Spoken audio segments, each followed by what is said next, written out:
Hey guys, what's up? It's Vanessa and today I'm back at it again with a new video on my channel. Thank you guys so much for 4,000 subscribers. It means the literal world to me.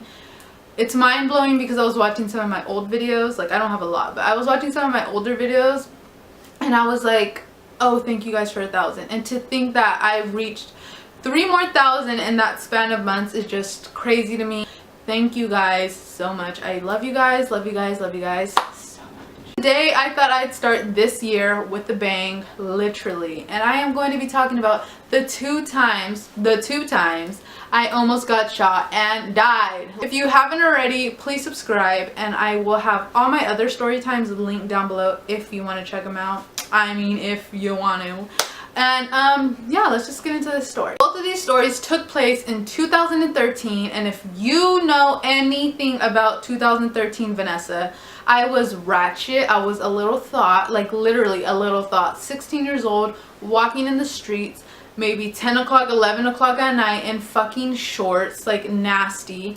Chugged E&J and New Amsterdam bottles back and then like threw up 2 minutes later. Like I was messy, you guys, messy as fuck. First story takes place at a house party, and why I pause after house party is second. If you do know me, you know I absolutely hate house parties. I was wearing, if you've ever like gotten like a two-piece bikini, but the ones with the shorts, those black shorts, I was literally wearing black bikini shorts, a black tank top, and a denim jean vest, but it was cut at the shoulders. That's when that was in. 2013 was all about the jean vest, honestly.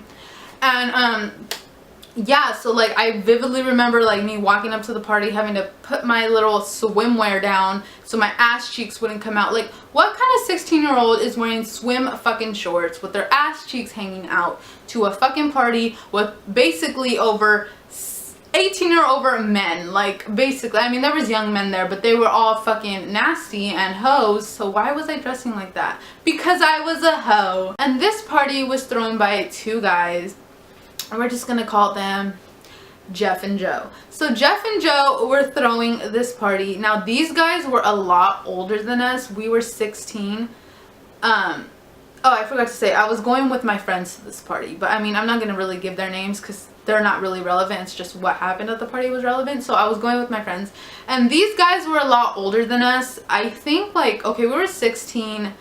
Some of the guys range from like 18 to like 21 kind of area, maybe even older, but I don't even know. But these guys were a lot older than us, but we were so excited to hang out with these guys because we were hanging out with older guys, like, yes. And these two guys were known in my city for being absolute fucking hoes. Me too, like, bitch, we had something in common. So yes, these people were known to be hoes. They were known to have a lot of drama with a lot of other people, guys and girls. Not really liked people because they would talk a lot of shit about people. Me, again, hello.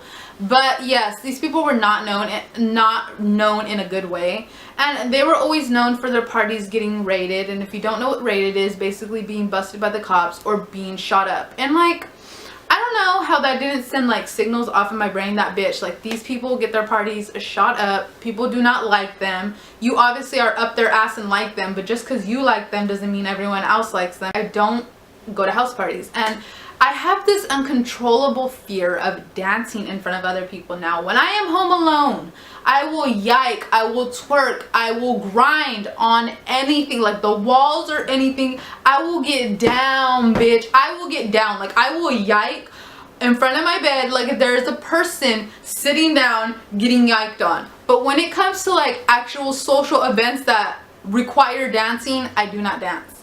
Obviously, we were not gonna dance. So we were just basically witnessing everything.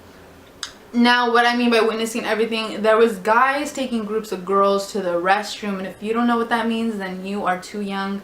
But yeah, there was guys taking girls to the restroom, guys and girls grinding on each other, sweating. We were just sitting around, literally just sitting on the couch, and we were just like, it kind of just hit us like an hour later, like, maybe we shouldn't be here because we obviously, 1, don't fit in. We obviously, 2, are not going to go to the restroom. And obviously, 3, not going to be dancing with anybody. So we decided to leave. So we're walking out and we hit the gate, and we obviously had to open the gate to get out. And as soon as we opened the gate, you guys, as soon as we opened the motherfucking gate, we hear gunshots, ho, gunshots, blah blah blah, like I'm gonna die, gunshots, like that is coming from a real gun, gunshots. And me and all my friends dip. We dip means we take off. I don't know why I'm using ugly ass slang, but yes, we dip out of that bitch. We were gone. See you later. Bye bye. Like, who are you? I don't fucking know you. Like, bye bye. Like, I'm not trying to die. Bye bye. We just end up running away from the gunshots, and we kind of just witness everything from the corner because we stay at the corner, and all kinds of cops get there. A fight breaks out. Messy. It was just messy. Like, I think 2013 was just messy for everybody, if I'm being honest. So the second story actually takes place at a McDonald's.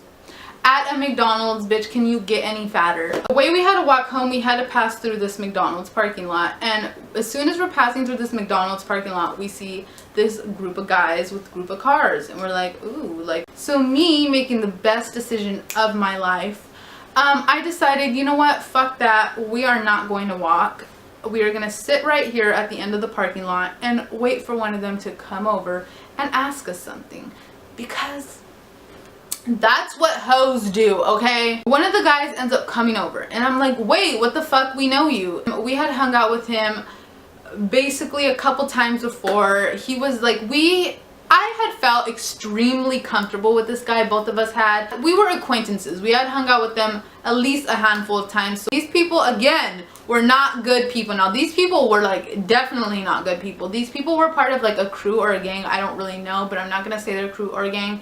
But yes, they were a part of a gang, crew, whatever. And these guys were literally known for having problems with everyone. They would always fight. The one, Michael, that I actually talked to is now locked up for murder because he stabbed someone or shot someone at a house party. I was obviously not associating with the right people. Like, I felt so extremely comfortable with this fucking future murderer that I was like, hey, can you give us a ride, like, home? It's like 5 minutes away. You'd really be helping us out, like, can you? He's like, sure, let me go ask my homies. 5 minutes passed by and we were freezing, like in the freezing cold, like fucking waiting for them to give us a ride. We're still at the end of the parking lot, and he had went and asked his friends if they could give us a ride. Basically, I'm guessing that's what he asked. Now, they were in like 3 cars. There was 3 different cars. They were all black tinted windows, so it was already a little sketch. But 5 minutes passed by and they all start to get in their cars, and so we're like, okay, like, I guess you didn't want to give us a ride. You could have just told us, hey, no, we don't want to give you a ride. But no, they want to be fucking assholes and not give us a ride. That's why Michael is locked up for murder, because he didn't want to give me a ride. Fuck you, Michael. We're already like going to start walking home because obviously they were leaving and obviously they weren't gonna give us a ride, and all we hear is gunshots, bitch. Like, gun fucking shots again. Rest in peace. Like, gunshots, like from an actual gun, bitch. I am not trying to fucking die right now. So I didn't notice, like, I wasn't aware of what was happening at the time. For some reason, like, it took me like a second to be like, oh shit, like, this is fucking gunshots, bitch. What the fuck are we doing? So we run, bitch. We run to the dumpster, the McDonald's dumpster, and let me just add, it smelled like shit, piss, and fucking ass. But we ran because we were not trying to fucking die, okay? So we are running, dipping, like, what the fuck? And we still hear gunshots, and we're in the fucking trash can, and we just hear all of them like skirting off. Like, and I hate when cars skirt off, especially when they just fucking try to shoot us. It makes it even scarier, okay? So I was panicking. I was like, fuck, what are we gonna do? Like, how are we gonna get home? Because literally we had another 10 minutes to walk home, and it was straight down the street, so they could have easily came straight down the street and shot us. So we were like thinking, like, okay, we're gonna have to camp out in this fucking dumpster that smells like piss and ass, and we're just gonna have to stay here. Like, we are dead. Like, we can't come out until the morning. So we wait about another 10 minutes in this pissy ass dumpster, and we decide, let's come out. Let's come out. And so we come out. One of the cars are still there, bitch.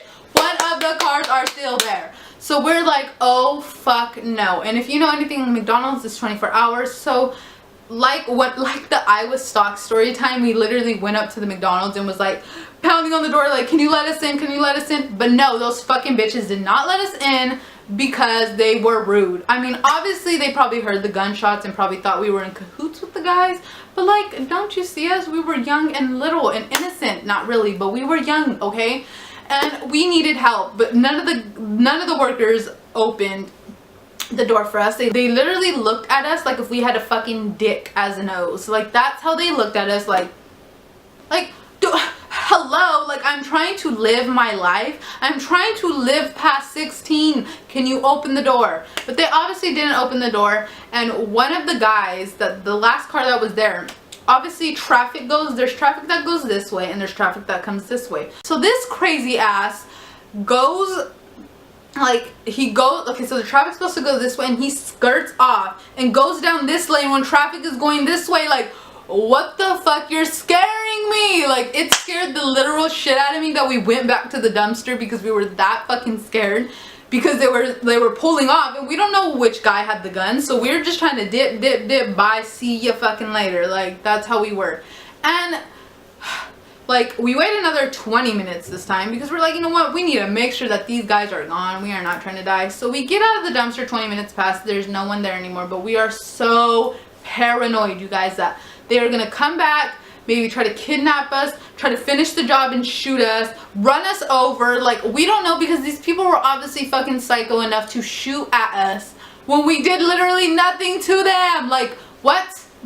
Oh, someone's asking me for a ride, so I'm gonna shoot them?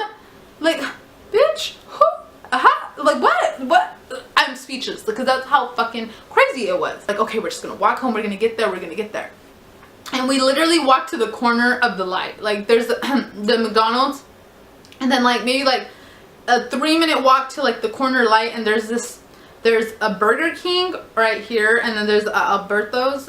I again got the brilliant idea, because this night was filled with brilliant ideas, obviously. I was like, you know what, we are not walking all the way home anymore, because I am not trying to get shot and I'm not trying to get kidnapped. So I'm gonna ask a stranger for a ride. A stranger. I don't want to get kidnapped or killed, but I'm going to ask a stranger for a ride.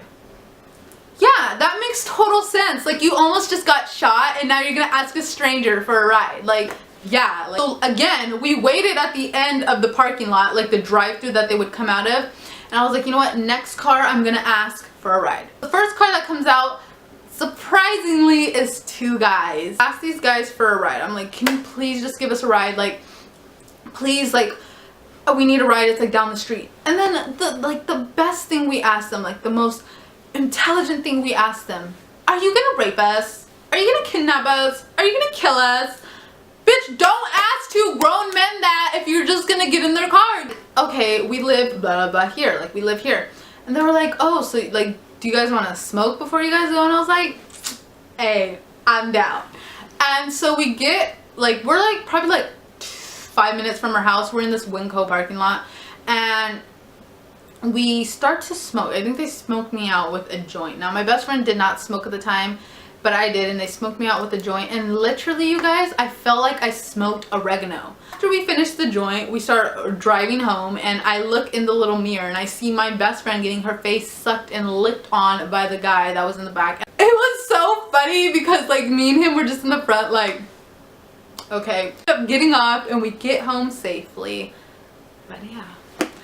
So I hope you guys enjoyed that story. It was a fucking crazy story. Obviously the second one's a lot more crazy than the first, but I have so many other stories just like that. Probably not getting shot, but I have so many other crazy stories, you guys. So if you guys want me to do more story times, please like this video and comment down below, and comment your like near-death experience, because that was definitely a near-death experience. If you take anything from this story, the big sister message in this story is, don't go to house parties. You might end up dying. Don't hang out with fucking gang affiliated people or just bad people. I mean, I'm not like literally saying don't hang out with them, but like, don't trust people that you don't know, basically. Do not trust people that you've only hung out with for like 3 times. Do not trust bad people. And don't get in the car with random strangers. My ponytail just broke. Can't you see it falling apart now? It literally just fell apart in this video. That is fucking good. That is